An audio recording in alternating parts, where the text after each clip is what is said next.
We got Matt Hardy on the line. Matt, how you doing today? Very good. How are you, Dave? I'm doing really good. It's a pleasure to have you on the show. All right, good to be here.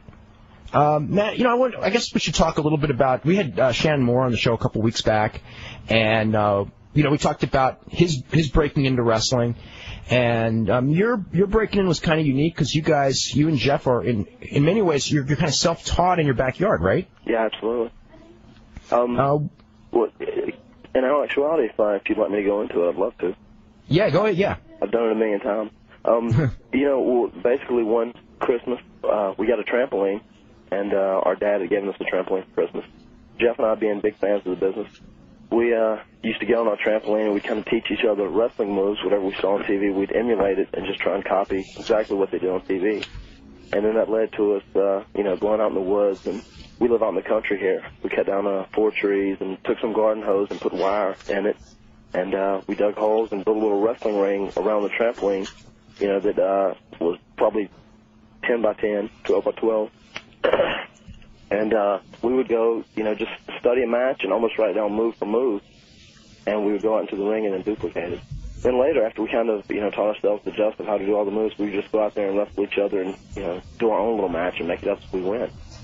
We even got to the point after we did that. I mean, this was like at ages, 10 and 13 when we first did this. And we went on to the point where we would save up our money for a month or so. We'd run a video camera on the weekend, and Jeff and I would dress up as 7 or 8 different characters. We would wrestle each other. We would have 7 or 8 different matches, have like a little, what we called a pay-per-view. And we would do that, and every couple months we would do that, and eventually, a couple years later, we were able to get a pay-per-view, and we filmed probably like 50 of those shows, just like in our backyard, and that's more or less where we like taught ourselves, the moves and, wrestling to a degree. From there we met a guy who was doing local outlaw shows at county fairs. And this guy said, hey, I heard you guys wrestle in your backyard, and there's a couple of little boys. And actually, Shannon came over with Jeff. I mean, Shannon was probably, the first time he ever came over was, 9 or 10 years old because he was a buddy of Jeff's. He lived still a couple miles from us. And we had a couple other guys. This guy at the fair said, hey, I heard you and some guys wrestle in your backyard. Would you like to come wrestle for me? And this guy, he didn't know anything about the business as far as that goes. He was just a carny. We said, yeah, sure, man. It'd be a blast. He had a ring that was like 20 by 20, and in the middle it had a trampoline that was probably, 10 by 12 or so, and on each side he had just sheets of plywood and steel that was like a concrete floor. If you can envision what I'm saying, kind of had a rectangular trampoline in the middle. Mm-hmm. And we did that at his fair show, and it was unbelievable because it was the first time we ever wrestled in front of a crowd. And I remember that feeling was like no other, and Jeff and I, we wrestled each other that night. It was just the best feeling ever because we could wrestle forever just in front of our backyard in front of trees as audience.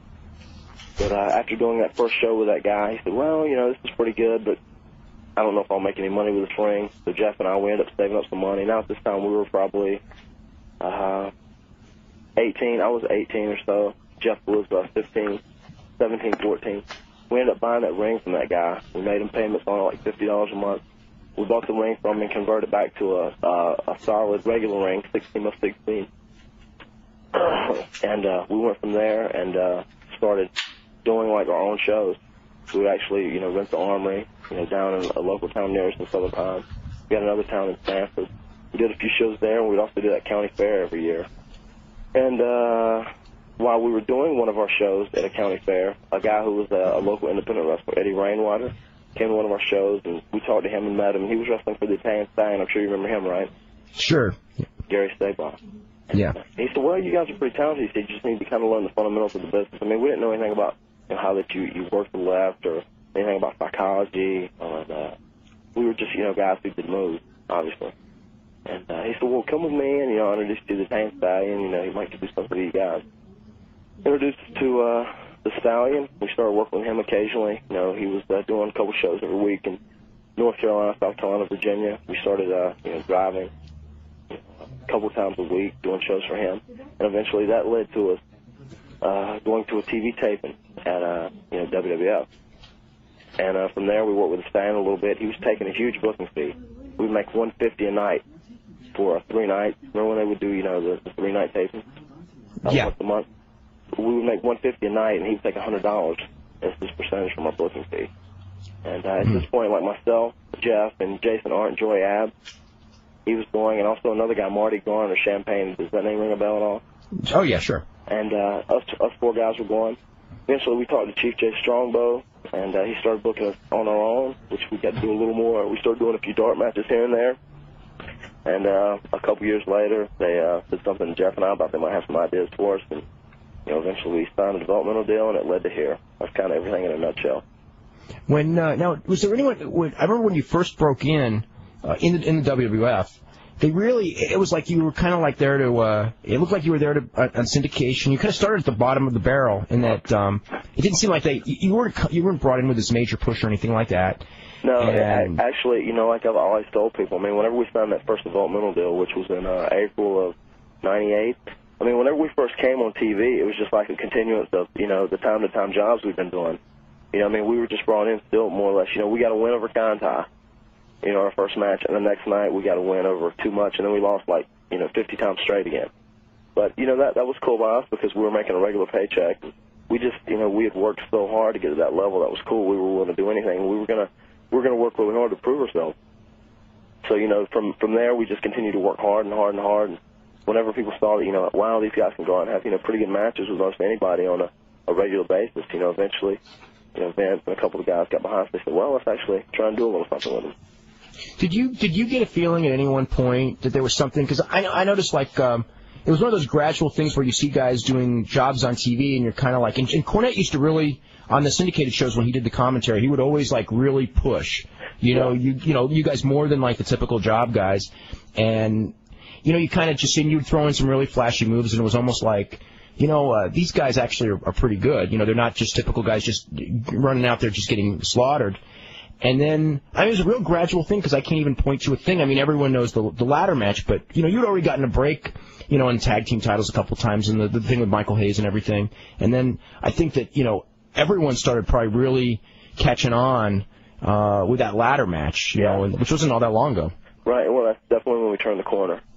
I mean, that was the point, like you said, we've been tag team champions, but still, I mean, we almost didn't feel accepted. I mean, after we did the ladder match, I think for myself, Jeff, Edge, and Christian, then we knew we had something to offer the company. We knew we had something to contribute, and that's when we really all kind of turned the corner.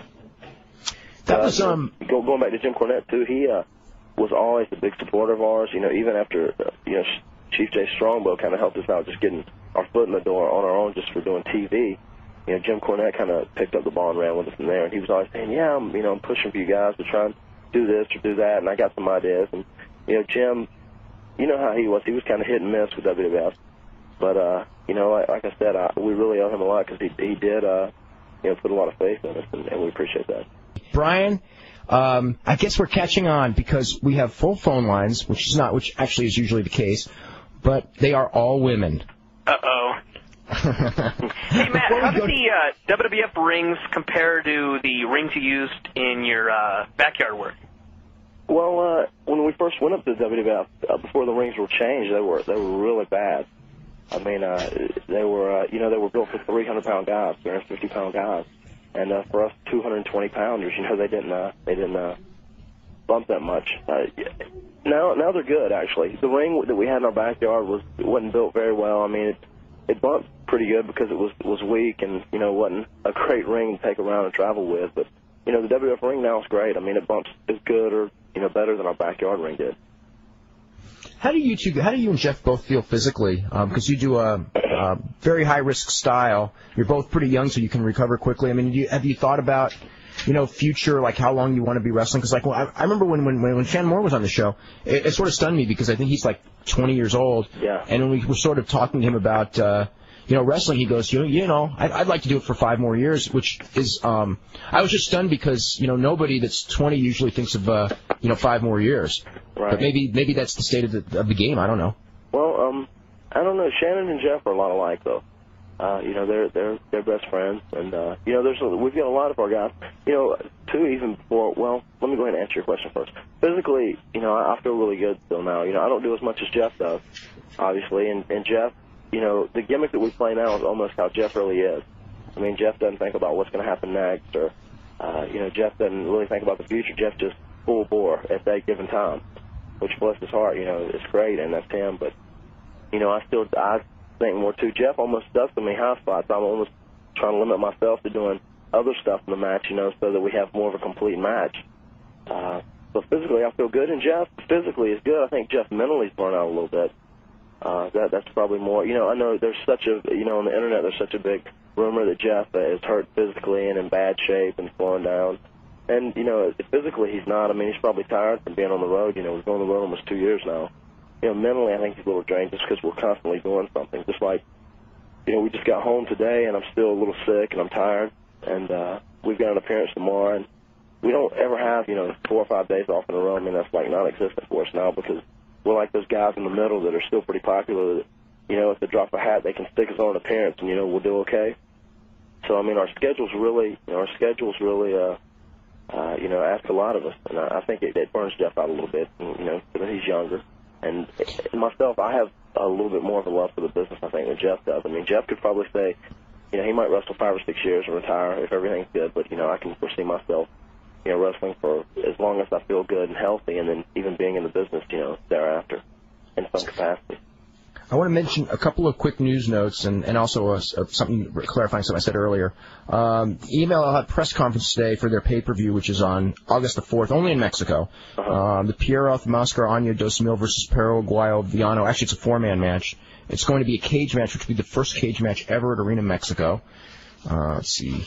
And as far as Ali and Joe Bugner, okay, I was so wrong. I mean, they did fight twice. They fought in 1973 a 12-round decision, which Ali won, and then they had a rematch in 1975, which Ali won on a 15-round decision. So he beat him handily in both fights, but he never KO'd him. So anyway, just want to clarify all that. And let's start with the phone callers. It's Elizabeth and Tooney from California. You're up with Matt Hardy. Hello? Hey. Hello? Hi. Or sorry, Hi. Dave, we're not male callers. Oh, no, you don't. No, it's just kind of unique to this show. Well, you'll have to excuse my shy compadre on the phone, but I just want to say that I had the chance to meet you at the Access in Anaheim, and you saved my day, year, my life. So just thank you on being there. And, well, my first question was, like, how do you feel about getting a well-deserved push? Like, if you guys haven't had one in the past, do you ever feel like used or unappreciated or anything like that? Matt, did you hear that? No, actually, could you repeat it? I couldn't hear it all. Oh, so how do you feel about, you know, getting a push, and before you got the push, did you kind of feel like unappreciated? Maybe. I mean, but not really. I mean, Jeff and I, we've never really had big egos. I mean, the way we've been brought up, we've never had big egos. I mean, I'm happier being there, you know, and being able to make a good paycheck and being happy and, you know, what I'm doing is my occupation as far as wrestling and, you know, not sitting around and sulking because, you know, we don't have a big push. I mean, it's definitely nice, and I hope we get more in the future. I mean, I kind of, really, when I look back in retrospect, I'm happy of how it's been such a gradual deal, how we started out, you know, as nothing, and, you know, we built up a little ways, and then, you know, we'll drop back down a little bit, and then we'll go up again and drop back down. That's kind of the way the WWF does things. You know, so everything's been great. I have nothing to complain about right now. How does it feel as far as, like, in the last year or so, and maybe longer, when you first started getting you know, you probably got some adulation on the independent scene, but it was, you know, limited. Sure. And then all of a sudden you're WWF stars. It's kind of like larger than life. I mean, you know, it's something that, like, realistically, not that many wrestlers in the past, only the top ones had to, you know, were like in that position. And now pretty much everyone with a minor push into the WWF is, you know, kind of almost is it sometimes overwhelming, you know, because of the popularity of the WWF at the present time? Yeah, absolutely. And I think sometimes, really right now, we can't digest it all. I think maybe later we can. I mean, really, when I stop back and think, I mean, really everything we ever wanted to accomplish in wrestling, well, I've always said, you know, like when we first wrestled for WWF, just doing a job match, I said, well, if we never do anything else, you know, I fulfilled a dream and I wrestled in WWF, you know, so that was great. And then I said, when we got a contract, well, if I never do anything else, we got a contract, that's great. Then we won the World Tag Team titles. And I said, well, you know, if we never did anything else, we, you know, won the World Tag Team titles. You know, we had a huge match at WrestleMania. And, you know, if I had to quit wrestling right now, you know, I've fulfilled most everything we wanted to do. We've had shirts and action figures and posters, and it's great. And I think it is hard to take in. I mean, it's almost so overwhelming, I don't try and digest it all at one time. I mean, probably when I stop wrestling, I'll look back in retrospect and say, wow, you know, we had a lot of stuff going on. I just try and take it a day at a time right now, you know. Now, there was someone who said, when did you and Jeff start wrestling in the WWF? Like just like the first times, like you know, when you were brought to a taping? In May of '94. Okay, because somebody said that they have results dating back to '93. Oh no, he has results of '93, but he started noticing your names in '94, so that would be right, along with Barry Hardy, right? Yeah, well, we weren't associated with him in any way. Oh, okay, he was just one of the. Okay. So that would be 6 years ago. So Jeff would have been what, 17? Is that 16. Right? Actually, 16? I'll tell you, this is a funny story too. When we first went up with the Italian Stallion, he just needed guys because he was getting a big booking fee anyway. So he would carry 13 or 14 guys, and he would make a good little payday for 3 days. But Jeff was only 16. He said, "Well, just get me a note from your dad, and it'll be okay." So then, whenever we got up there, Stallion he's a little on the shady side anyway. And whenever we got up to the WWF, we were filling out our releases. And he told Jeff, he said, "Well, just move your birthday back 2 years, from 77, moving it back to 1975. So that was kind of funny. Jeff wrestled his first ever match against Scott Hall at 16 years of age up in Ohio, Youngstown. Mm-hmm. Youngstown, Ohio. He wrestled Scott Hall. And it was only like his 7th match in a hard ring, technically, his 7th real match.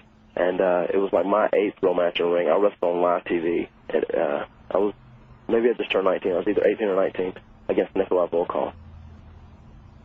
Wow.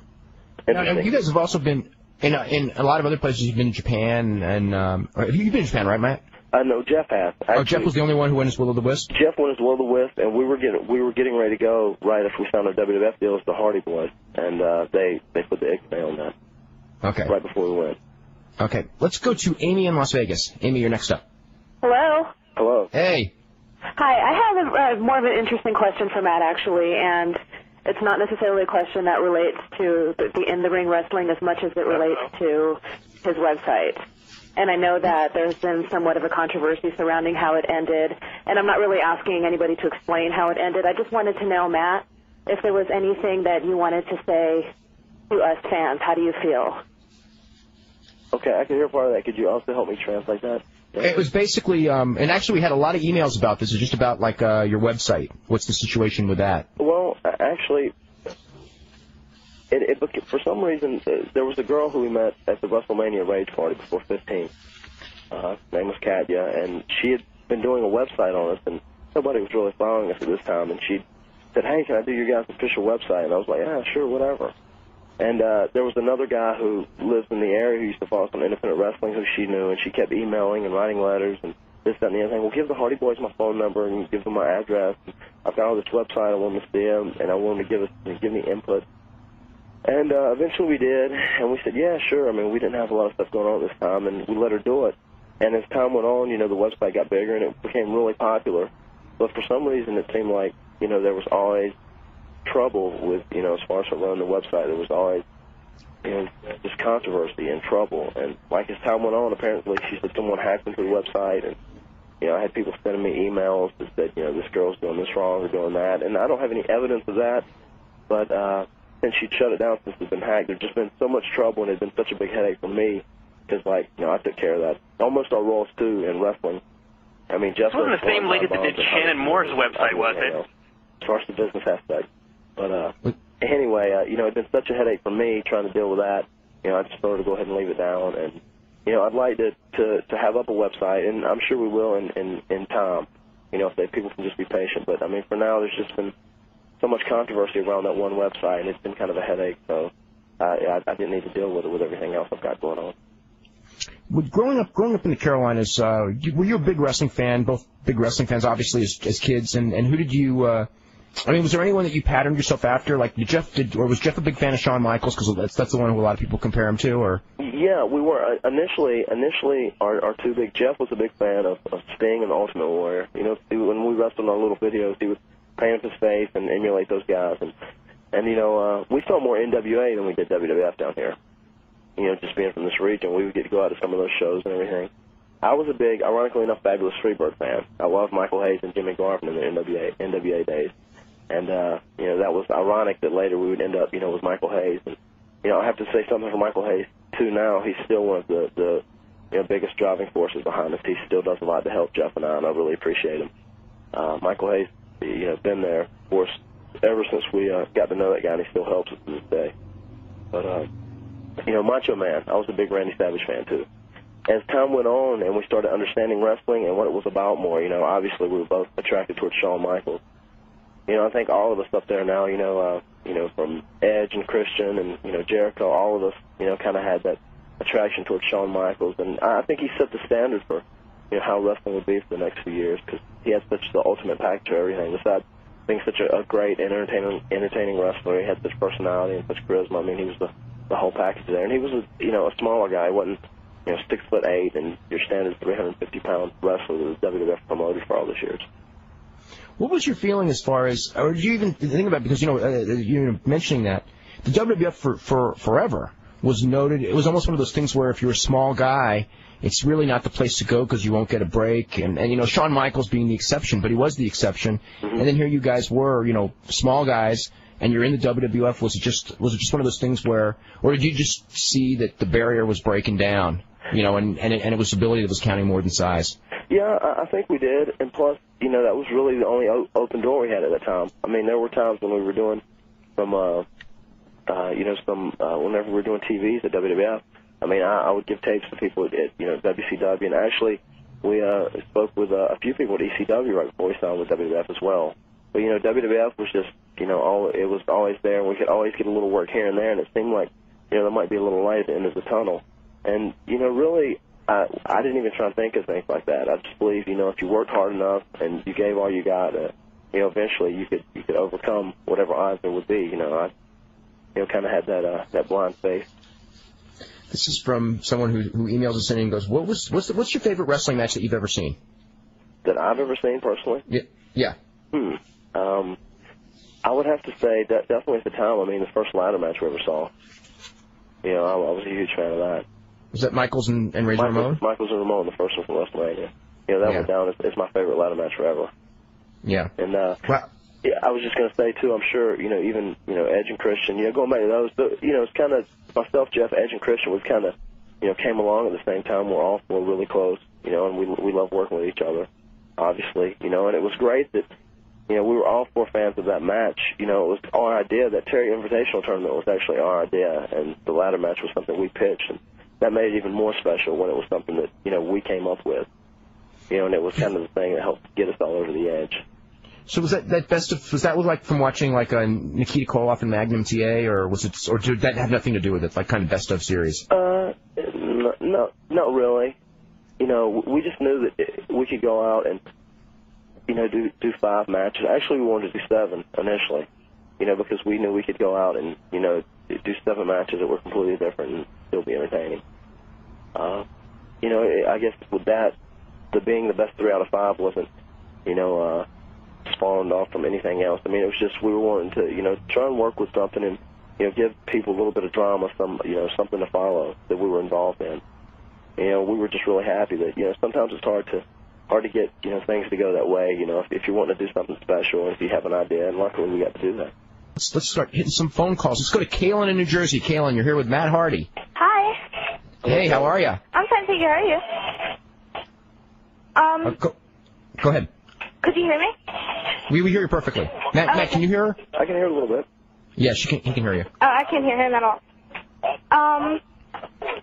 Turn your speaker down, though. Turn my speaker down? Okay, turn your speaker down. Okay. Sorry, my dog, I'm talking to the plane in the background. But, I was going to ask Matt how he liked his current angle with Lita. What's the question about Lita? How do you like working with Lita? It's good. I like it a lot. Once again, she's someone else who trained a little bit, and she kind of came along and used to work out with us here in the Omega group, so to say. And, with Lita out there, it kind of gives us, something else to play with outside the ring.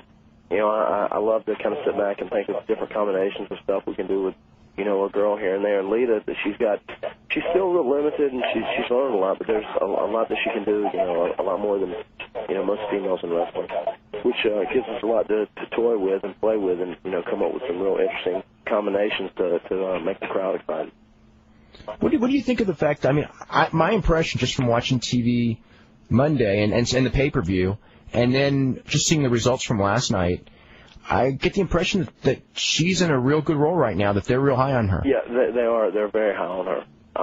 Besides just, one of the things, too, they're real high on attitude now, and she's also got a really good attitude. She's once again, she's real talented. Like I said, she's still learning a lot, and she's got the ability and the capacity to learn, and she wants to learn, which is real good. And she's got an open attitude where she'll do whatever, and I think they definitely have big plans for her. She's kind of like the, as I said, Shawn Michaels set the role for how women, how men will be in America for the next few years. I think she's kind of doing that for how women will be in America for the next few years. Did she or you guys ever watch Japanese tapes or Mexican tapes to come up with stuff? Because for women wrestling, there's really not a lot of role models, I guess, among wrestlers in the United States, but whereas the Japanese had some phenomenal workers and even today they have some phenomenal workers. Well, I don't think she's seen a lot. I think it would be good for her. I've told her that several times. It would be good for her to sit down and watch some stuff. Actually, I'd like to try and get her some stuff. I've watched some stuff here and there. I try and, most anything I can get my hands on I try and watch because I try and, learn all I can. But I think that would definitely be good for her because she's still, athletically, she's really amazing, and she's tough. She's probably as tough as they come, and she's got a lot of potential. I just hope, I hope she can, fulfill all the potential that she has. And once again, I think they're going to give her the opportunity to because they really like her. What's your thoughts as far as the camps that you attended with Dory Funk Jr. and I guess Edge and Christian did as well? All you guys, I guess, did that stuff before. I guess you were in the WWF and you'd all signed, and they kind of sent you there for some polish and everything. Right. Well, it was actually good just because, with the stuff Jeff and I had kind of learned our own, even the stuff we learned with Stallion. We even went back to, the very basics. And even though we knew how to do them at that point, still we tightened them up and we polished them. And it's funny now because the way wrestling is on TV, you never use any of that. There's never any time to do that. It'd be great to be able to go out and, have a 30-minute match and take your time. And, the crowd really wouldn't, buy into it as much now. But I still think there's a lot of stuff left to be done. And I'm sure that'll come back around in time. With the way TV is now, we go out there and we have, 5 minutes from beginning to end. And, you go out there and you jam in, whatever you're going to do in the match, and it's more or less built around the angle now. Let's go to Amy in New Jersey. Amy, you're next up. Hi. Hey, how are you? Good. We're doing good. This is kind of a weird question, but I wanted to ask Matt if his relationship with Jeff has changed at all since being in the WWF. Did you hear that, Matt? No, I couldn't hear all. Oh, okay. Has your relationship with Jeff changed at all since you've been in the WWF? Maybe it has a little bit because now Jeff and I are still real close, but now there's a big difference. Like Jeff has moved into his own place now. Like he's kind of got, Jeff's got a lot of responsibility on his own. I know whenever we were at home before, we were together all the time. But now it's almost to the point where when we're on the road, we're together for 5 or 6 days straight, and then when we come home for the two days or whatever, I never see him. Which it has changed a little bit. I don't know. I guess we're together so much now. He needs, some time to himself or whatever. I think he needs time to himself to kind of, refresh himself because really sometimes he gets aggravated from doing so much because Jeff's a really unique person. And I think everyone should meet Jeff because there's nobody else like him in the world. You can tell his wrestling style is different, but even his personality is really different from anyone else you ever meet. Jeff needs time alone and everything. It has changed a little bit, I think, where we're not together, all the time. I can tell there's, he wants a little bit of separation just because he's always in such a public eye now. Wherever we go places, people recognize us, and he never has any time alone. And I think Jeff's one of those people who just needs to, isolate himself for a little while, be by himself, and kind of, sort out his thoughts and whatnot, and get himself together. If that makes any sense. Have you guys ever, I guess it's almost an inevitability that the day will come when you split up the team. Is there any time soon, or is it something that you just kind of know is going to happen at some point? I don't think it'll be anytime soon. I'm sure down the road it would happen sometime. There's been several rumors of it. There's never been anything ever said to us about it. Because I don't think they've really thought about that. There's still so much left for us as a tag team to do. I don't think we've ever had, we've never really developed our personalities. And, I know there's a lot of people too that say, well, the Hardys don't really have personality or don't have this and that. And actually we do. I don't know. Did you get to see, Dave, I'll ask this of you. Did you see the Sunday Night Heat where we did an interview a couple weeks ago where I asked to build off some stuff and then Lita said a couple things and then we kind of left and Jeff said, what up, Coach? No, I didn't see that. But I don't know if you saw it or not. But that really was like us, and that's kind of how it is because, like, I'm on top of everything, and I'm the one that's kind of, like, decided the game plan, and then Jeff is just kind of is just there in his own little world. You know, but I think we've still got that. We've got to develop a personality as a tag team, and then I would love to have a little, you know, a tag team title reign where, you know, we were really the tag team at that time. You know, I think we still got that left to do as a tag team. But, you know, eventually they'll come, and, you know, that'll be fine. You know, we both accept that, I'm sure. And, you know, I'm cool to do whatever. You know, obviously, you've done, like, I feel mostly comfortable in whatever they, you know, they'll ask us to do. Brian, go ahead. I was just going to say, obviously, you've done, you know, mostly tag work, but you've done some singles matches as well. And from what you've done, do you like doing tag work better, or do you not even care, or do you like singles work? Yeah, no, actually, I mean, I like tag team work better, just because there's more combinations, there's more original stuff you can do. There's you know, in the wrestling world we see now with so much programming, you know, wrestling's so watered down. You know, you see so much of it on TV anyway. It's hard to come out and do original stuff that the crowd goes, wow, I've never seen that before. You know, and still, whenever you do tag team matches, there's still a lot of combination of stuff to do. You know, actually, whenever we had our 6-man on pay-per-view this Sunday, I still got like a ton of more ideas if we had, you know, if we could do it. You know, I don't know if it would be with Trish and TNA. If we had, you know, another tag team and another female that, you know, Jeff and I and Lita could do. There's still, I've got you know, a whole lot of more ideas that, you know, I would love to see done in one of those matches. That would be really cool.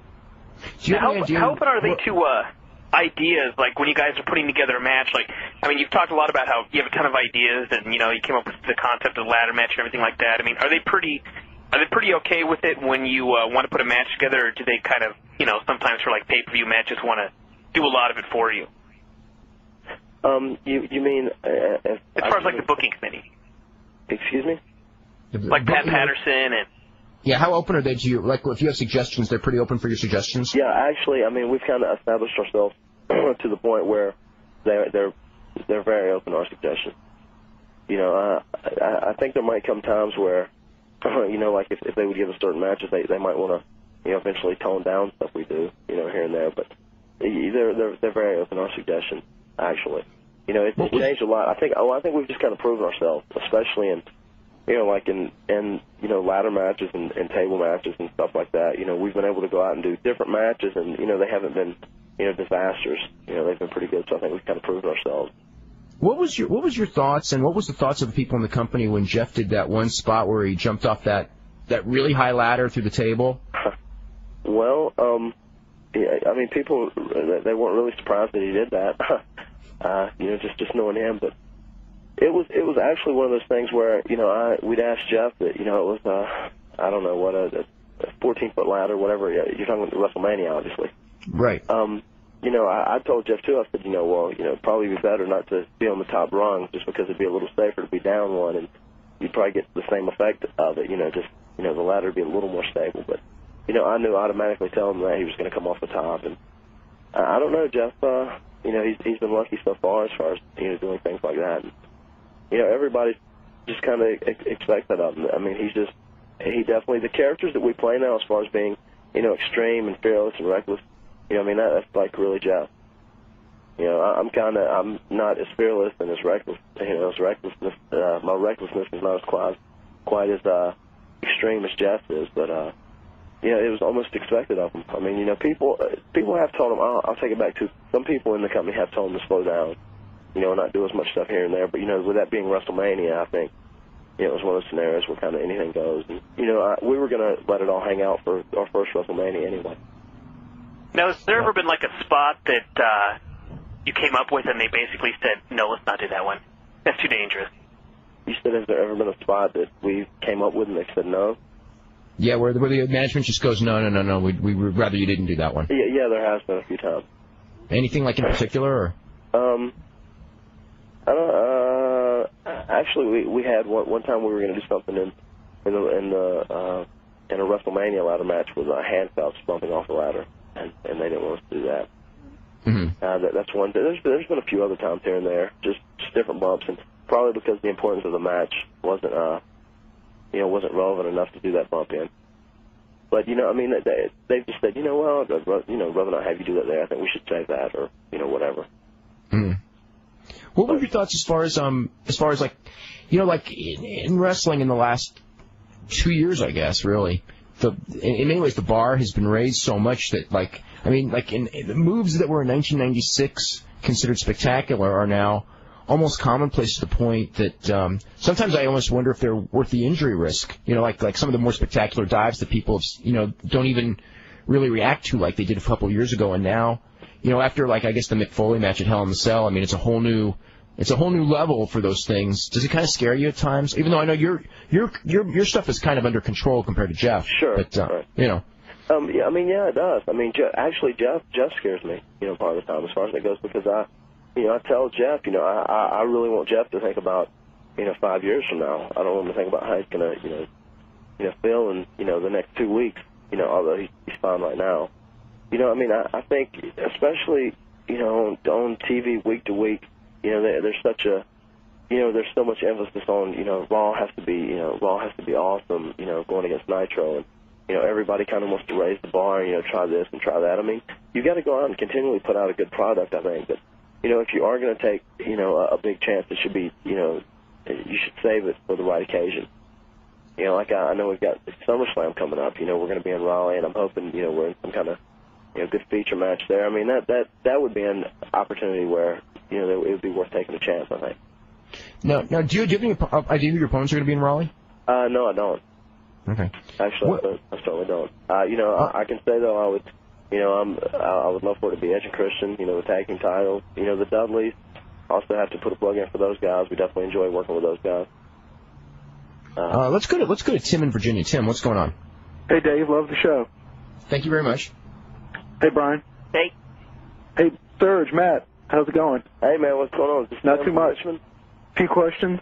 I know you probably don't get as much of a chance to watch tapes anymore, but is there anyone outside the WWF that you would like for the Hardy Boys to wrestle right now? Outside of the WWF? Just because Shannon and Shane, so I'd love to wrestle 3 count one time. That'd be fun. That'd be fun for us, I'm sure. I don't know. Yeah, it's kind of a tough question. Really, it's something I hadn't even thought about. I don't know. I mean, we're pretty happy with where we are. I'm trying to think of, tag teams in WCW. First off, Rey Mysterio and Juventud Guerrero, maybe. Yeah, that'd be fun. Those guys, 3 count. Those are probably the top 2 I can think of. Being selfish off the top of my head. Not really. I mean, there's nobody's out there that we'd be dying to wrestle right now. Have you ever seen tapes of Dragon Kid? No, I haven't. I haven't. I've heard about him. Yeah, he's as far as like moves, he's got some really mind-blowing moves. Right. It still needs more experience, but I mean, he does this his Dragon Rana is like that's one of the more spectacular moves in wrestling. Right. It's like he does a full flip like you're doing a 450. But not landing and then landing on the guy's shoulders, and then Hurricane Rana back in the other direction. It's quite amazing to see. Definitely. That's definitely amazing. It's amazing to pull off. Takes 2 guys to do that, I'm sure. Yeah. Tim, anything else? Did you guys ever wrestle Dave Cash down in North Carolina? I know he was in NCW with you guys, but I didn't remember if you ever wrestled him or not. We used to wrestle in a little promotion called NCW out in the mountains in North Carolina and down in Georgia. We worked with him some out there when he was still doing Dave Jericho. Because he's really been putting on some great shows with ECW. Excuse me? Dave Cash has really been impressive in ECW. I couldn't remember if you had ever wrestled him or not. I rarely get to see any ECW now. The things I've read about him, I've heard that he's been doing good stuff. He's doing really well. Good. Yeah. Were there ever any thoughts of either you or Jeff being in the Super Astros division when that was going, like when Jeff was doing Will o' the Wisp? I know he never did that in WWF. We were on one of the Super Astro shows. We actually worked. Who did we work there? Jesus and Papa Chulo. When it was on. No, they never really talked to us about being on there. I think they kind of you know, we came into WWF and just, you know, we started slow, and I think they eventually wanted to kind of, you know, mold us into something. They hoped that we would work out, and, you know, and we'd become a decent little tag team in WWF. You know, I think that was kind of always the plan, and luckily that kind of happened. Anything else, Tim? Yeah, I was just wondering if he has any idea when their website's going to be back up. No, I'm not sure. I'm not sure on the day. I'm sure they'll, you know, eventually we'll have some sort of website up in some capacity. I'm not sure on the date, though. The dreaded website question. Right. Okay, well, thanks a lot. All right, man. All right. Okay, this is from someone who goes, yeah, well, okay. It goes, are you a fan of Lucha Libre, and did you or Jeff ever think of wrestling in Mexico before you signed in the WWF? Yeah, I can enjoy some of the stuff. I mean, I like stuff with psychology a lot better. You know, even though our stuff is still a lot more spiced up. I mean, I try and do stuff that has, you know, that makes sense, that has some psychology behind it, but it's still a little spicier than the other guys, just because we're smaller anyway. You know, I'm not a big fan of just, you know, doing, you know, move after move after move after move. Although, you know, occasionally we're guilty of that. You know, I like to try and put a little bit of fighting and realism and psychology in the matches. Here is today's question: who was the first ever? So, get ready to log on. Who was the first ever World Wrestling Federation European champion? So, anyway, you can log on. We'll have our two winners momentarily. I think. Sometimes when I think that, I'm so wrong, but I really think we will this time. Anyway, we're back with Matt Hardy, and we've got a full bank of phone calls, and we're going to go to Long Island. Helena and Daniela. Hello. Hi. Hey there, how you doing? We're like 12, and we like really idolize the Hardy Boys, and we wanted to know what they think about younger children who idolize them. Well, that must be a heavy thing to think about. Okay, yeah, I actually have that question. I like for children to idolize, especially not necessarily for the characters we portray on TV, or the people that Matt and Jeff Hardy really are. You know, because we're both, you know, I think we're both really good people, and our whole story of how we got from, you know, being kids with having dreams of being wrestlers to becoming wrestlers, I think is pretty inspirational. It's almost like a fairy tale. Don't pick up because then we can't hear you. I love, you know, to take time out and get a chance to, you know, talk with younger kids or, you know, younger people trying to get in wrestling, whatever, and, you know, try and give them a little inspiration or, the old feeling there's some light at the end of the tunnel. And I love being put in the position of kind of being a role model or, you know, inspiration, and I don't feel bad about it at all. I mean, that's one of the, the benefiting factors, I think, that kind of come with my job, that I can do that and kind of give back a little bit. You know, especially a lot of people have helped me out, and a lot of people have inspired me and helped me, and I really appreciate it. And anything I can do to give that back, you know, I will. Do you ever have any qualms as far as storyline goes? You know, again, like you know, with kids watching the show, and I mean, not so much lately, but certainly like a year ago. I mean, the storylines were at least borderline, if not over the border in some cases. Right. Actually, many cases maybe. I mean, do you ever have any qualms about like that? There's kind of like a weird dichotomy there, because, you know, obviously WWF wrestling is the biggest thing, you know, with young kids, and at the same time, you know, it was very adult-oriented entertainment in some aspects of it. Right. I just, you know, so many people accept wrestling as entertainment now. I just wish that everybody could, you know, make the role models not the characters but the people that play them. You know, just like in soap operas. You know, don't, you know, necessarily the lady who cheats with, you know, every wife's husband, you know, on the show might be a really good person, you know, when you hear an interview with her, you know, off the show, and, you know, you could look up to her and, you know, that she could be your role model. You know, I just wish people would look at wrestling more like that, you know, but, you know, so many people still look at, you know, the character you're portraying and go, oh, well, they're cool, I want to be like them. You know what I mean? Hmm. We have a couple of questions along these same lines. So, what's the situation? There's no rumors of you or your brother dating Lita. That's not correct. That's just someone who you've known. I mean, we're good friends, and especially, you know, her and I met her first, and you know, we're even closer friends than her and Jeff are. But we're just all good friends, and, you know, neither one of us dated her. You know, that rumor's been, her and I have been dating, have been floating around forever. You know, what do you think as far as, like, you know, you had I guess a group of friends. I mean, what, Shane Helms, Shannon Moore, and you and Jeff and Lita, and you kind of all grew up together in your backyard, I guess. And yeah, well, pretty much you.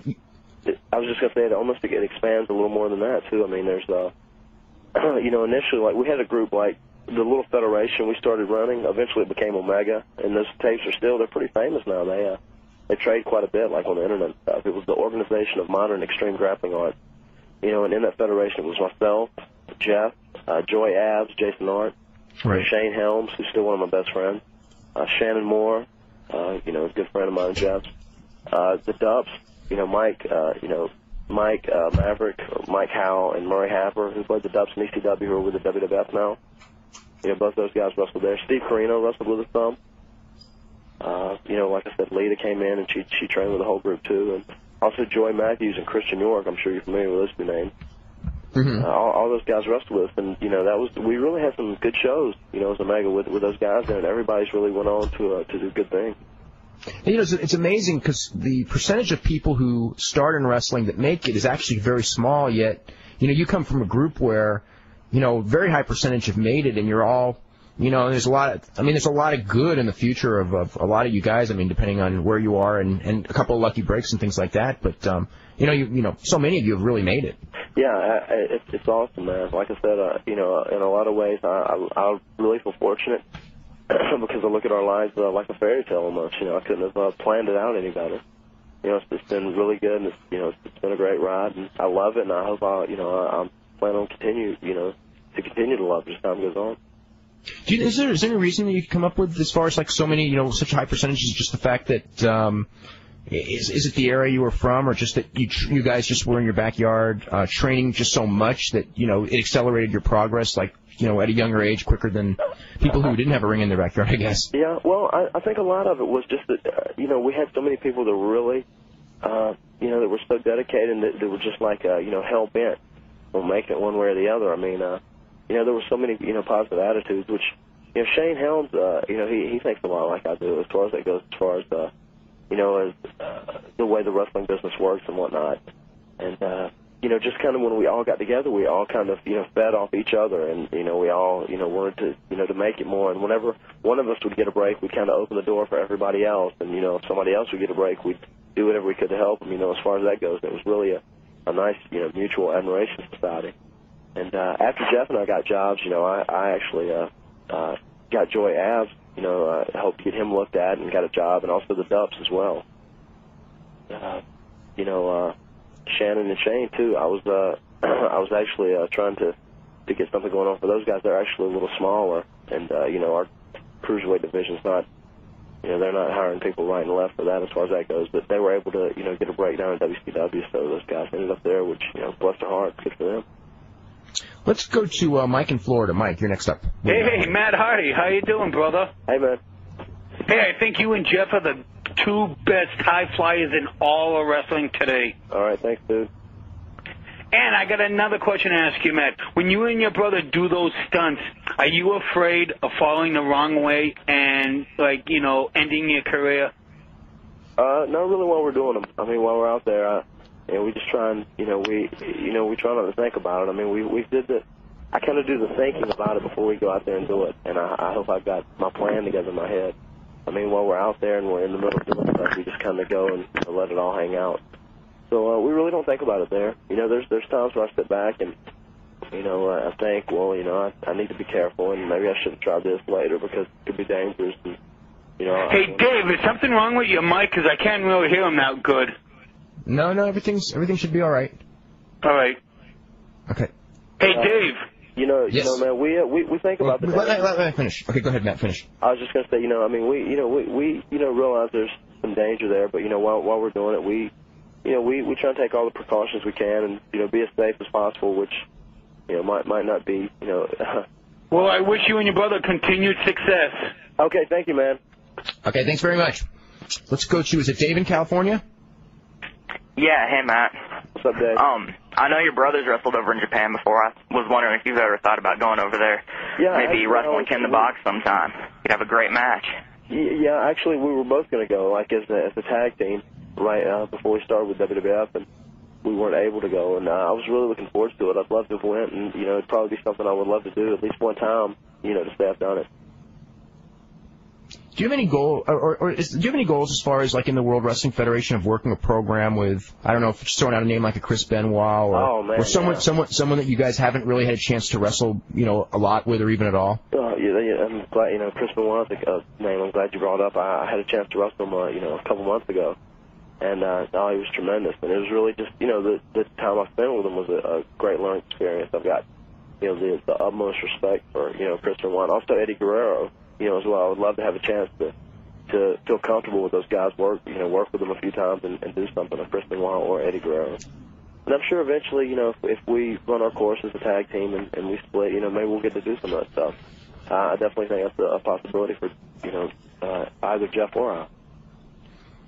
What's your thoughts? What's your thoughts as far as being there? I guess as the whole thing was going down, first with the Steve Austin phenomenon and then with the Rock phenomenon, and just being like there every night while both of them, I guess, Austin, I guess, was already there when you got there, and then the Rock thing building. I think it's, there have been very few instances in wrestling, where guys, there have been very few guys in the history of wrestling ever to get to that level. Right. It's just, like you said, it's phenomenal. Just to see it night in and night out, and, it's great to be on shows with those guys as far as, the time that you're there and, the time you're, there making your living. And both those guys have been really cool. I think our whole roster, we've got a really good roster now as far as that goes. And I just think it's done so much for the business as far as now that it's opened up that it's, this entertainment. Because, before when, there was so much kayfabe going on in wrestling, it was almost like, people said, why are they trying to hide something? That sucks. I mean, just da-da-da-da-da-da. And then when they come out and say, well, this is entertainment, and, watch it for entertainment, people go, well, this is kind of entertaining. This is fun. I like to just sit back and, let myself go in for 2 hours and enjoy, an episode of Raw.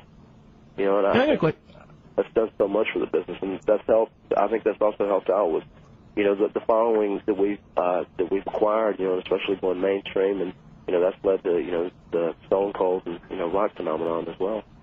David, is Dave still there? I guess not. Okay, Dave, anything else, Dave? No, that's it. Okay. You brought something up. What do you think? I mean, because wrestling, one thing that's changed between, these pay-per-views now and basically, even a few years ago is that there's, so much, I guess, feedback. I mean, it's a different kind of feedback than before. I mean, before if you had a good match and the crowd reacted loudly, that was your feedback. Now, I mean, it's like there's a feedback after the fact.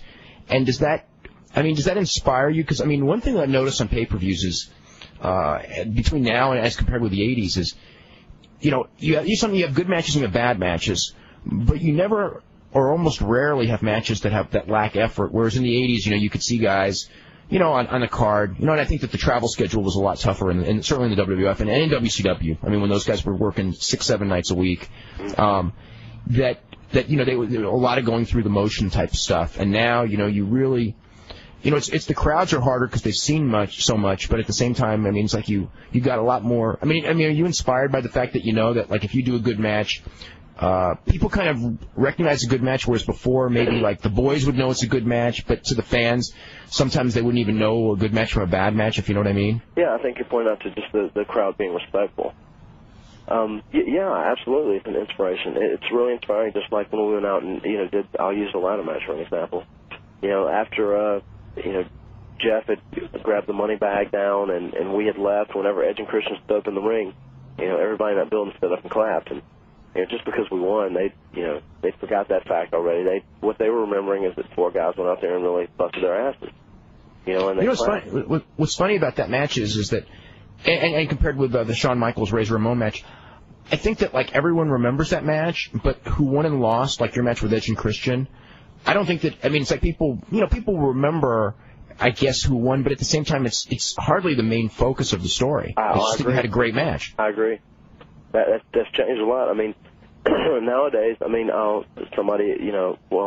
someone I'll use for an example, if the Dudleys go out there, they can lose a match, but at the end of the match, if they put somebody through a table, that's what people remember. They don't even remember them, losing the match. They remember putting them through a table. It's almost been the way that people have, been programmed to watch, and I think once again it's kind of attributed to the fact it's entertainment, and they realize everybody is human beings, and if you can go out there and put on a good effort, and you leave them with a statement, they'll respect that in the end. Do you ever get frustrated on the other hand where maybe you're out there and you're really working hard, and for whatever reason maybe it's the wrong opponent or something like that, and the match is good and it's good, but maybe it's a cold match, and it's a TV taping and they're waiting for the Rock and they're just sitting on their hands, or does it not really bother you at all? It does, yeah, sure it does. I mean, to get a complete feeling for a match, besides just going out in the match being good, you have to have a crowd there. That really makes the match as well. And it is frustrating to a degree, and it's just one of those things you have to accept. It's just going to be there occasionally. Do we have a trivia winner yet, by the way? Al, do we have any trivia winners? Oh, we got him. Okay. Thank God. I don't know what questions we'd have to go to next.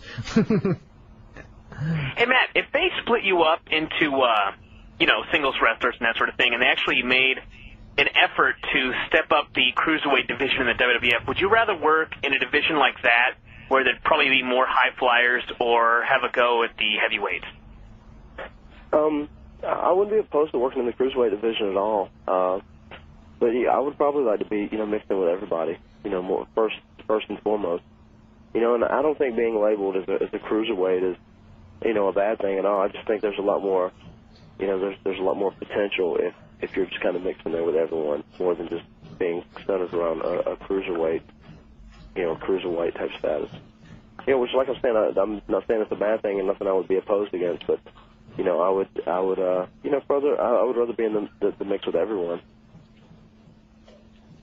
Okay, we are getting a list to see. Ziggy Chris of California and Rick Royster of Tennessee correctly guessed that the first WWF European champion was Davey Boy Smith. And anyway, tomorrow on this show we're going to have Bruce Mitchell of Pro Wrestling Torch, and I wonder if we can keep this demographic for one more day. Think so? I neither. Anyway, let's go to Melanie in West Virginia. Melanie, you're up with Matt Hardy. Hi. Matt, I have a question for you. Actually, you're going to get to settle a question that a friend of mine and I have. We were talking about this the other night, and basically what we would like to know, when you're doing something like, say, the Triangle Ladder match from WrestleMania, what goes through the process of putting a match like that together from the start to the finish and deciding, where the spots are going to happen? Well, in actuality, we kind of, that match was, we had a lot of ideas for things that we wanted to do in that match, but actually we all got together just the night before WrestleMania and kind of sat down and mapped out a blueprint of what we want to do. It was just kind of a combination of all three teams sitting around and just throwing stuff out, and then we kind of start piecing stuff together, and we said, well, this is a really huge spot, and it's hard to fit it here and hard there, but it would fit better here. It's complicated doing stuff like that too, because it's hard to get as much chaos and destruction as we want to get out of that match, and try and make it make sense to a degree. It's nearly impossible to, but it's just kind of sitting down with all your ideas and just everybody getting together and trying to come into some sort of agreement on where things fit the best. I mean, there's no real secret plan to it. It's just taking your ideas, whatever ideas you have, about particular spots, whether it be with a ladder or a table or a combination of two, whatever, and trying to slowly make them progress and to the climax there. No real secret behind it, I guess. I would like to add too, for everyone who enjoyed that match, we're going to have a TLC, Tables, Ladders, and Chairs, a video featuring the Hardys, the Dudleys, and Christian Edge coming out August 22nd. I think it's also going to have the original ladder match and the table match, and also a lot of behind-the-scenes interview, and also a little behind-the-scenes footage of myself and Jeff, and maybe Christian Edge as well. It's going to be a videotape the WWF's releasing on August 22nd. It should be really good. That's really good. Yeah. It's good to see, more guys getting, that type of, packaging and everything. Yeah, because, like you said, 10 years ago, guys like us, middle guys never got anything like that. Yeah. Let's go to Jeannie in Illinois. Jeannie, what's going on? Just want to say, first of all, that I got to meet you and your brother in Houston, Texas at the end of March. And I want to say thanks for being so cool. But I just wondered if you ever get jealous of Jeff, because everybody seems to talk about him a lot more than you. No, not really. Not at all. You know, that's fine. I mean, people are always going to have that, people are always going to have their own opinions, and somebody with as much athletic ability as Jeff, and I will be the first to admit, Jeff athletically is amazing. I mean, he's definitely right along the lines of Shawn Michaels as far as athleticism goes. I mean, anything Jeff wants to do, he can do in a ring. And, you know, it's awesome. He's smooth and he's graceful and everything he's got. You know, but as far as me being jealous of him, that's, you know, not the case at all. I mean, there's so many other things. If you could see, you know, how, if everyone could, you know, be with us like day to day and see how much we kind of need each other as a team, it would really change a lot of people's perspectives. But, you know, as far as, you know, if we ever split one day, I'm sure we'll have something good there for a built-in angle. So, you know, no, I don't at all. I'm proud. I'm proud of Jeff. Jeff's great, and I'm really happy, and I couldn't have a better tag team partner. And, you know, as long as people are talking, you know, talking about Jeff, you know, God bless them. I hope they continue. Anything else, Jeannie? Nope, that's it. Okay, thank you very much. Jeannie. You know, Matt, are there, you know, you've worked a lot with the Dudleys and all the tag teams, actually, you know, through the WWF. You know, when we brought up Benoit and everything, are there people who you're sitting there going like, you know, God, I wish I could get to work with, that, you know, I mean, even whether it be The Rock or, you know, any guys that you know, kind of like if you could break away from the normal teams you're going against and have a program with two guys that maybe aren't a tag team that are usually wrestling singles. Is there any ones that like pop into your head? Right. Let me think of guys or you know, easy combination of guys. You know, like you know, like you said, Jericho and Benoit, Guerrero. You know, Hunter. I'm not even in the mode of thinking of like two guys. Just thinking of guys individually, like in any combination. You know, Hunter's just been an awesome heel, and like you said, you know, he's been, you know, the MVP of the WWF as far as that goes. He's been tremendous. You know, the Rock, obviously, just because, you know, anybody wants to get in there with, you know, the number one guy. You know, it'd be nice to do something with Steve Austin. But you know, from talent aspect, from a talent aspect, I mean, you know, Chris Benoit, I could definitely, you know, learn a lot with somebody like him. A Guerrero, you know, Malenko, you know, Hunter, as far as that goes. You know, Jeff and I, we're still, you know, we would definitely admit, you know, we're still learning a lot as time goes on. There's still several guys, you know, those are some of the first names that popped in my head that I would love to get in the ring with. Let's go to Tim in Florida. Tim, you're up with Matt Hardy. Yeah, how you guys doing tonight? Yeah, Matt, I got 2 or 3 questions for you. First, you and Jeff's match against Too Cole at the SmackDown tapings on 4th of July was a great match. Thank you. But anyway, out of all the matches that you've had, which a lot of people say you guys usually do have the best match of the night, but when matches do come to mind that I've seen of you guys is, of course, the WrestleMania match with Edge and Christian, the Dudleys. But out of the matches that you've had, Matt, what would you say is the best one? Does that rank up there? Where does that one rank up there? Is that what you asked? Yeah. It's up there. I would still, my first and foremost match would be the first ladder match. And there was just, I think another reason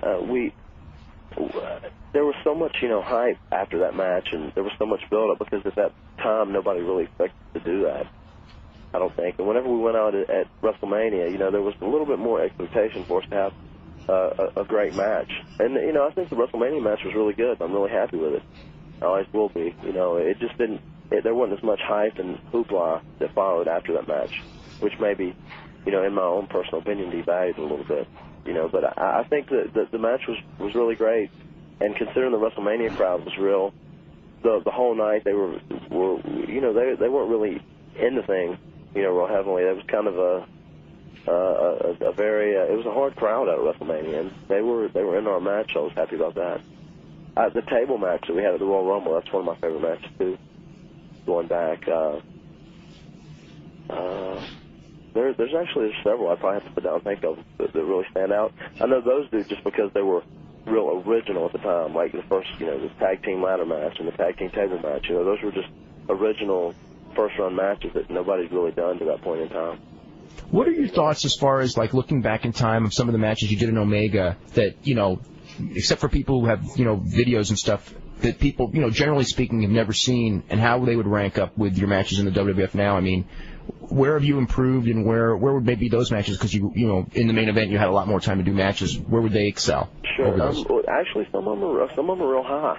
I mean, Jeff is Will of the Wisp. We had such an ongoing feud, you know, as Surge and Matt Hardy, Surge, and Jeff Hardy, Will of the Wisp, and we had some matches that I'll go back and look at, and I'll see spots here, and I'll go, hey, I got to break that back out, or hey, we need to do this, and they rank up there in the top 10, I'm sure. And you know, there's a lot that we've learned since then, and you know, it's almost hard to compare those matches to, like, you know, TV matches, because they're just completely different now. You know, just like comparing a house show match to a TV match is just completely different, just because of time constraints. I mean, there's not, you know, TV, it's just hard to take time and go out and, you know, set your pace and tell a story. You know, where you can do that when you have plenty of time. Do you find doing a lot of 3-man and 4-man tag teams more difficult, or have you done them so many times that it's just another night now? They're a lot easier. I mean, they're getting a lot easier. They're more difficult though, just because you have to try and combine everybody. You know, the 3-man really, in all actuality, all parties involved, the Dudleys and you know, us and the Edge and Christian, were a little worried about how the 3-way match would come off at WrestleMania, because we thought, you know, it might really end up clustered, just because with having 3 teams in there and trying to keep somebody busy at all times. And we avoided that to a degree, you know, which you just got, it just adds a lot more into the match that you kind of have to worry about. Let's go to Mike in New York. Right. Mike, you're... Dave? Yes. Oh, I just got one more. Okay, go ahead. Sorry about that. I wanted to say, Matt, I know that the tag team division, the WWF, is stronger than ever, which is great. But before that, and right now, what has been your most memorable feud, and who would you like to feud with that you haven't already, tag teams or singles? In the WWF? Yeah. Yeah. Wow, we've almost, I don't know, really, I think we've almost feuded with everybody. Yeah. To a degree. You know, I mean, we haven't really, ever since we, you know, were with Michael Hayes, we had a million matches with Too Cool, you know, back when they were too much, you know, it's the Hardy Boys, the Rocker Hardy Boys. But, yeah, I think we've almost, you know, really kind of worked a little deal with almost every tag team there is now. You know, there's, like I said, I think there's still a lot of legs with, you know, us and the Dudleys. Yeah, because we still almost had something, you know, going there after WrestleMania. It just kind of stopped. I think there's a lot left there somewhere. Dave, I couldn't hear him too well. Could you tell me what he said? No, he's talking about he thinks there's a lot of life left with them and the Dudleys. Oh yeah, that's a great feud in itself. All right, well, thanks a lot very much, Matt. All right, okay. Dave. Okay. Thanks a bunch, Tim. Let's go to Mike in New York. Mike. Hey, good evening, guys. I got 2 questions. First one is, after seeing all the brutal matches that Mick Foley has gone through and the toll it's taken on him, are you worried with all the high spots that you guys do that your career is going to be shortened a bit? Yeah, I think every wrestler is worried about, you know, what the future is going to hold for them. And, you know, the more you do as far as in terms of hot spot, I guess that, you know, makes you think about it even a little more. I mean, first off, I'd like to think, I mean, I try and keep myself in, you know, in good shape and, you know, possibly better shape than, you know, Mick Foley was for the stuff he was doing.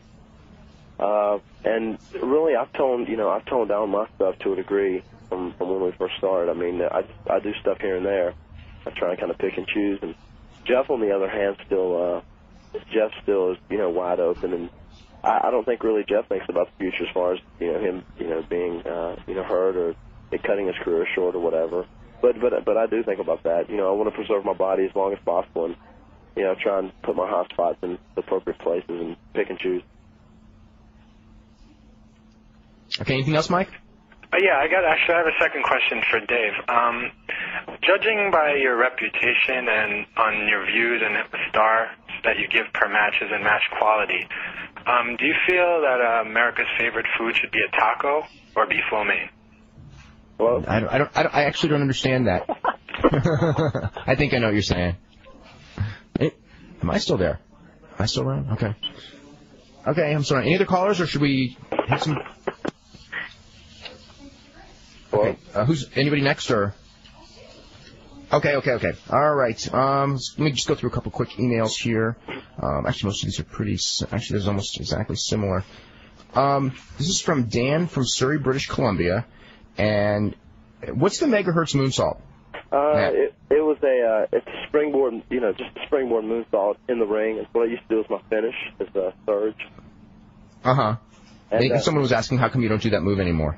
Just because the ropes that, in WWF are real ropes, and it's kind of, it's almost being risky if you go out there midway through the night, the ropes are loose or, real slick or whatever. I don't know. It's not even worth taking the chance now because it might hurt the percentage of all the times I get it correct. Brian brings this up all the time about the rings and everything. The ring, what stuff as far as the WWF ring itself, you brought up that. What other stuff as far as in the ring, the type of ring does that, keep you from doing and what moves do the WWF ring kind of help you do better? And what kind of ropes do you have in Omega? Were they the real rope or cable? We had cable ropes there, which I wish we had those in WWF. I mean, the WWF ropes are actually real ropes, and whenever they get loose, and they just make them shorter and tighten them back up. And after there's 6 or 7 matches, if you go out there midway through Raw or SmackDown after there's been heat and jacks and dark matches, I mean the ropes start loosening up a lot, and they're also slick. And I don't know that cable ropes are so much tighter and more stable. Jeff and I used to both do a lot of springboards, and it's very rare if we do that now, just because it's not worth taking the chance.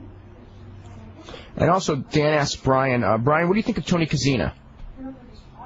Just haven't seen him in a long time, but real good high flyer. I think the only problem is he's just really small, real small. So. And this is for Matt here. What's your thoughts as far as Trish Stratus goes? As far as for the brief time she's really trained at wrestling, she seems to have a lot of willingness to take bumps, more than a lot of the women. Yeah, she does. Actually, I don't think it was necessarily Trish's fault. When Trish first came into the WWF, she didn't understand how really the wrestling business worked at all. And it was kind of a rude awakening with her to a degree. But her attitude's really, got a lot better, and she started understanding, the way the wrestling business works, I think. And she's really willing to do whatever. And, obviously we've worked with Trish quite a bit now. And, I've worked with Trish, and just like, the stuff we've done the last few weeks, Trish has been really open-minded. She's been willing to learn, and anything we've really asked her to do, she's been willing to do it. So I have to give her the thumbs up on that. If she can continue to stay open-minded, I think she can go a long way. Just like you said, she's willing to take a bump, and she's willing to do stuff with her body, and that's what it takes. I mean, if you're a woman or any figure in wrestling now, you have to bump to be successful. Or be very, very lucky and be in the right place at the right time. I mean, it's like there's always that rule, and then you always have people in wrestling, whether it be Jim Hellwig or Sable, who, for whatever reason, they made a huge amount of money just by being in the right place at the right time. Yeah, I agree. I don't think that can be done now, though. When I look at Rock and Steve Austin with all their charisma, the fact is that those guys didn't get by with half-ass matches. Yeah, right. Whereas, but there were guys. It is harder, I think, because everyone judges things, and people kind of. I think that the fan recognition of a bad match is a lot bigger. In that, like getting through with that, like Hulk Hogan type of thing. I think we've seen, as big as his name is, it doesn't cut it anymore. Right. Anyway, Matt, I want to thank you very much for doing the show and changing our demographic profile 180 degrees today, which was really cool. Well, thanks for having me. And best of luck in everything in your SummerSlam match back in Raleigh, and we'll be seeing you every Monday and Thursday. Very good. Yeah, it's really exciting. Like I said, we're looking forward to SummerSlam. It should be good. Hopefully Matt and Jeff Hardy can do something special at SummerSlam. But thanks for having me, Dave. Okay, you're very welcome. All right, man. See you guys.